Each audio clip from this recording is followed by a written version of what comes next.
Baalbek, Lebanon. Here, in the fertile Bekaa Valley, stands what many consider to be the greatest ruin of Roman antiquity. Archaeologists say the area has been continually inhabited for at least 10,000 years. And no one knows who built the first place of worship here.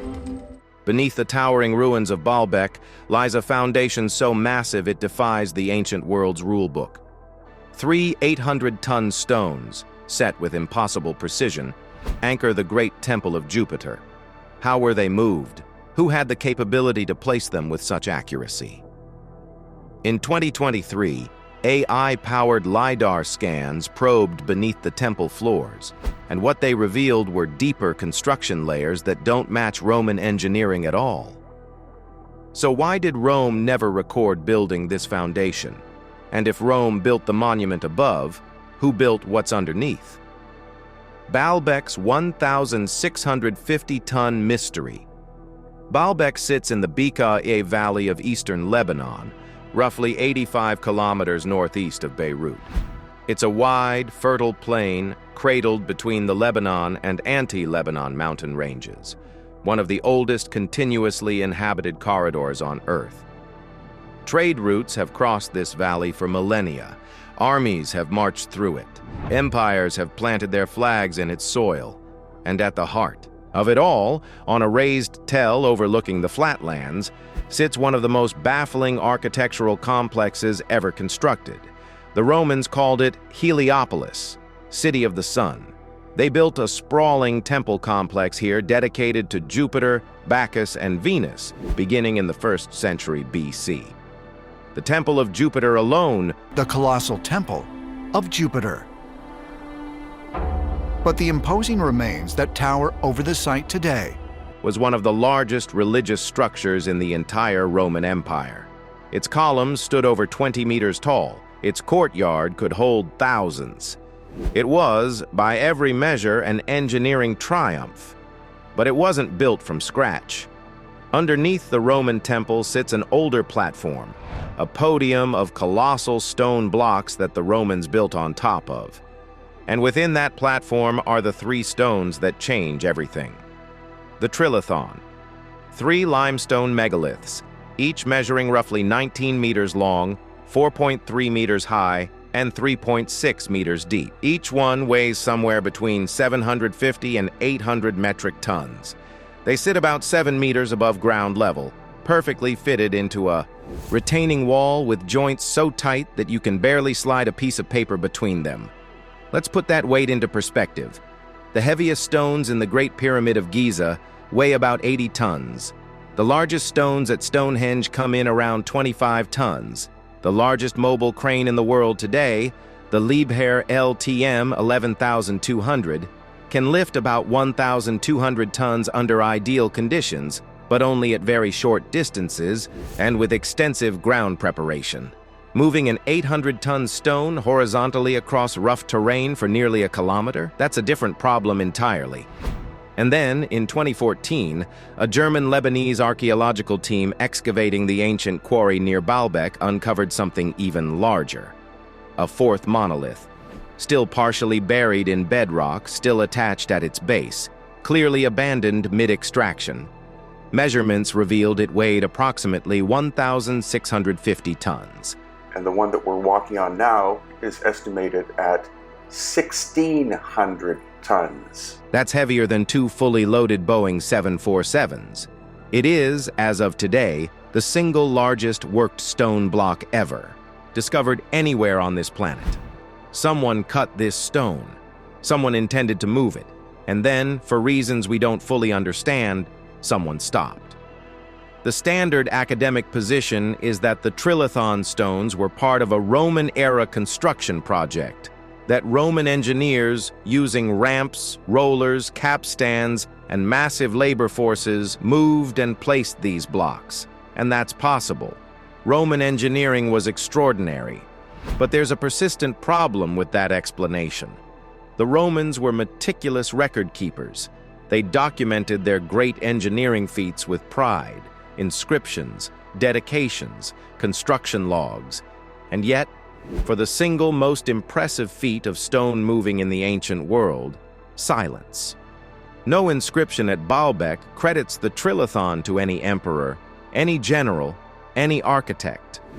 No Roman text describes how it was done. The only ancient writer who mentions anything close is the Greek geographer Strabo, who described the site as already being ancient and sacred when the Romans arrived. So the question lingers. Did the Romans really move those stones? Or did they build their temple on top of something that was already there? Something they found, admired, and repurposed? Consider the logistics for a moment. To move an 800-ton block, you need more than muscle. You need roads engineered to bear that load without collapsing. You need rollers that won't shatter under the pressure. You need a coordination system. Hundreds, possibly thousands of laborers pulling in perfect synchronization, because if one side moves faster than the other by even a few centimeters, the stone torques, the rollers jam, and people die. Then you need to lift it 7 meters into the air and set it flush against its neighbor with joints so precise they've survived 2,000 years of earthquakes in one of the most seismically active regions on the planet. Modern structural engineers have modeled this. The consensus is uncomfortable. It's theoretically possible, but it would represent the single greatest logistical achievement in the history of Roman engineering. And yet it appears nowhere in the Roman record. No celebration, no monument to the achievement, nothing. But the real breakthrough didn't come from excavation. It came from lasers. What the LiDAR scans revealed. LiDAR stands for light detection and ranging. In simple terms, it fires millions of laser pulses at a surface. It's a sensor that's mounted onto a plane, and it's a laser technology. It stands for light detection and ranging. And measures the time each pulse takes to bounce back. From that data, software constructs an extraordinarily precise three-dimensional map of whatever the laser hits, including surfaces hidden beneath vegetation, soil, or even other structures. It's the same technology that revealed thousands of unknown Maya structures beneath the jungle canopy of Guatemala in 2018. This particular project, LiDAR's been done in the Maya area before, which is how we got the idea for it. It's how archaeologists found hidden road networks in the Amazon. And now, a new generation of LiDAR systems, enhanced with artificial intelligence pattern recognition, has been turned on Baalbek. The process works like this. Ground-penetrating radar and LiDAR scanners capture billions of data points from the site and its subsurface. That raw data is then fed into AI modeling software that builds a digital twin of the site, a complete layered 3D reconstruction accurate to within millimeters. And here's where it gets interesting. The AI doesn't just map geometry, it analyzes surface textures, joint patterns, tool marks, and stone composition to identify distinct phases of construction. Think of it like a forensic analyst examining layers of paint on a canvas, except the canvas is a 5,000-year-old stone platform and the paint is different civilizations. What the AI-enhanced scans revealed was striking. The lower courses of the Baalbek platform, the stones closest to the bedrock, including the trilithon, showed tool marks and joint techniques that were measurably different from the upper Roman-era construction. The precision in the lower courses was, in some cases, actually higher than in the Roman layers above. The joints were tighter, the surfaces were flatter, the alignment was more exact. The AI models identified what researchers described as at least 2, and possibly 3, distinct construction phases beneath the Roman temple. The earliest phase, the one that includes the trilithon, used construction methods that don't correspond to any known Roman technique. No Roman mortar, no Roman clamps, no Roman lifting bosses. The stones appear to have been placed using a methodology that left almost no evidence of the process. And here's the detail that raised the most eyebrows. The digital twin models showed that the lower platform wasn't designed to support the Temple of Jupiter. The geometry doesn't match. The orientation is slightly different. The load-bearing logic suggests the platform was originally engineered for a different structure entirely, one that was either never completed or was destroyed long before Rome arrived. This challenges a comfortable assumption that has dominated archaeology for over a century, that the Baalbek platform is Roman, built by Roman engineers for a Roman temple. The LiDAR data doesn't disprove Roman involvement in the upper construction, but it strongly suggests that the foundation, the truly staggering part, the part with the 800-ton stones, belongs to an earlier, unidentified building tradition, one that we have no written records for, one that we cannot yet name. The Romans, it seems, may have been renovators, not original builders. And then researchers began looking not at the stones, but at the sky. Astronomy encoded in stone. Baalbek wasn't called Heliopolis by accident. The name means City of the Sun, and the Romans weren't the first to associate this site with solar worship.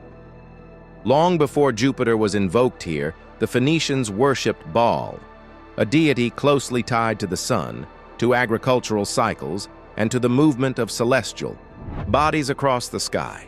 When researchers began analyzing the precise orientation of the Temple of Jupiter using high-resolution GPS and astronomical software, they found something remarkable. The main axis of the temple aligns with the point on the horizon where the sun rises during the summer solstice. That alone isn't unusual. Many ancient temples have solar alignments. But the precision of the alignment at Baalbek is extraordinary. It's not approximate. It's not close enough. It's exact, to within a fraction of a degree. And the solstice alignment isn't the only one. Further analysis revealed secondary alignments with the equinoxes and with key agricultural dates that would have been critical to Bekaa Valley farming communities, planting seasons, harvest windows, the onset of the rainy period. The temple complex, it appears, functioned as something like a giant calendar. Not a primitive one scratched into a cave wall, but a precision-engineered astronomical instrument, embedded in stone. Now here's where this gets genuinely thought-provoking. Solar alignments that precise don't happen by luck. They require systematic astronomical observation conducted over long periods, decades at minimum, more likely generations. Someone had to watch the sky from this exact location year after year, tracking the sun's movement along the horizon, noting where it rose and set at critical moments. Then they had to encode that data into the orientation of massive stone structures with enough accuracy that the alignment would hold for centuries. That's not the work of a culture with a casual relationship to the sky. That's the work of a civilization with a deep, sustained, institutional commitment to astronomical observation, a culture that valued precision, a culture that built for permanence. Some researchers have gone further, suggesting that certain proportional relationships in the platform's dimensions reflect astronomical constants, ratios related to the lunar cycle, the solar year, or the precession of the equinoxes. These claims are more controversial and harder to verify. It's notoriously easy to find numerical patterns in large data sets if you're looking for them. But the core observation, that Baalbek's orientation encodes precise astronomical knowledge, is well supported by the data. The question is, whose astronomical knowledge? If the foundation predates Rome, then the astronomical encoding predates Rome too, which means someone in this valley, thousands of years ago, possessed the observational tools and mathematical sophistication to align massive stone structures with celestial events to sub-degree accuracy. We don't know who they were. We don't have their name, but we have their work. But the most unexpected discovery wasn't visual. It was audible. Acoustic engineering of awe. In 2008, a team of researchers studying ancient structures around the Mediterranean made an observation that would quietly reshape how we think about temple architecture. They found that certain stone chambers, particularly those built from large limestone blocks with specific dimensions, naturally amplified sound at frequencies around 110 hertz. 110 hertz. That's a low hum. You can feel it as much as hear it. It vibrates in your chest. It resonates in your skull. And according to subsequent neurological research, including studies conducted at the University of Malta, exposure to sustained sound at 110 hertz produces measurable changes in brain activity. As the sun goes down in Baalbek, these ruins light up with the electro-extravaganza of Jean-Michel Jarre. Specifically, it shifts activity from the left prefrontal cortex, the area associated with language, logic, and analytical thinking, toward the right hemisphere, which governs spatial awareness, emotional processing, and what researchers describe as a sense of connectedness or transcendence.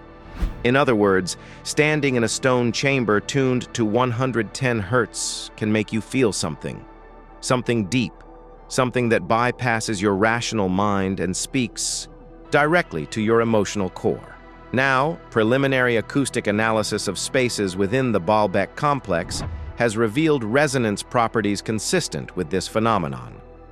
The dimensions of certain chambers, the density and composition of the limestone, the geometry of the enclosed spaces, they combine to create acoustic environments where low-frequency sound is naturally amplified and sustained. If you stood in one of these spaces and someone chanted, or struck a drum, or even sang a sustained low note, the stone itself would pick up the vibration and feed it back to you, amplified and enriched. Was this intentional? We can't say for certain, but the pattern is hard to ignore. Baalbek isn't the only ancient site with these properties. The Hal Saflieni Hypogeum in Malta, an underground temple dating to around 4000 BC, has a resonance frequency of almost exactly 110 hertz.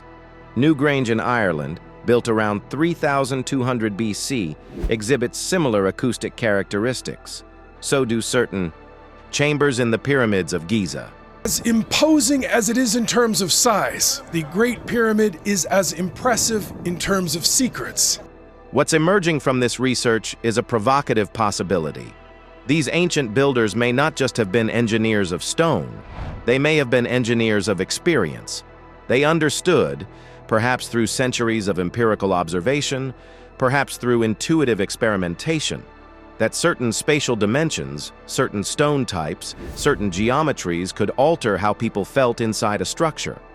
They could make spaces that inspired awe, that induced meditative states, that created a visceral sense of the sacred.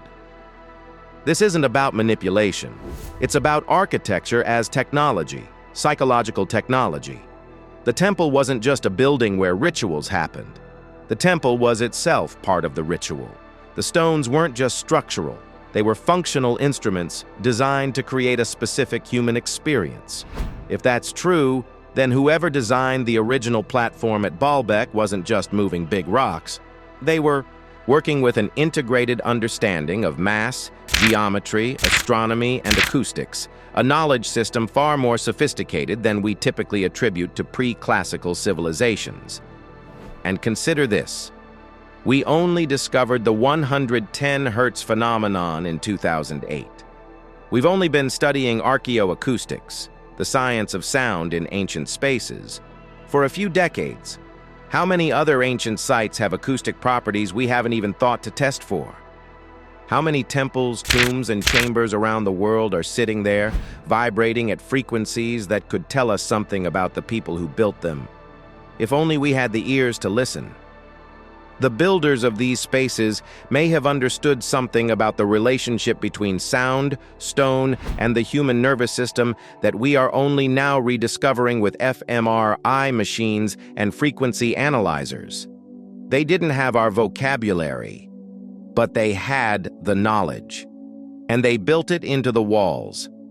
When you combine mass precision, astronomy, and acoustics, a bigger question emerges. Lost knowledge in the Bikyoe Valley. Here's something most people don't know about Baalbek.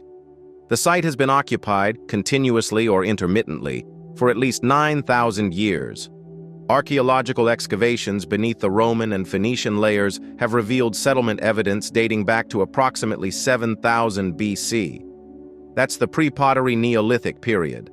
That's before the wheel, before bronze, before writing, before almost everything we associate with civilization.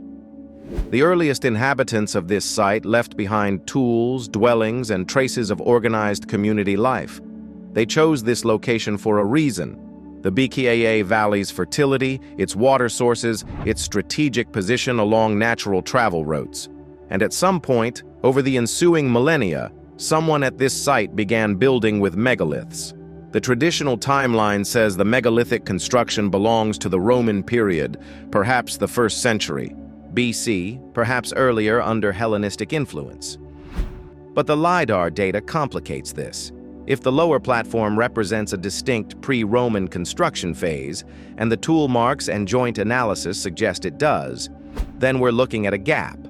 A gap between the Neolithic settlements we can document and the megalithic engineering we can measure, with almost no written record to bridge the two. And there's another nagging detail: the abandoned monolith in the quarry.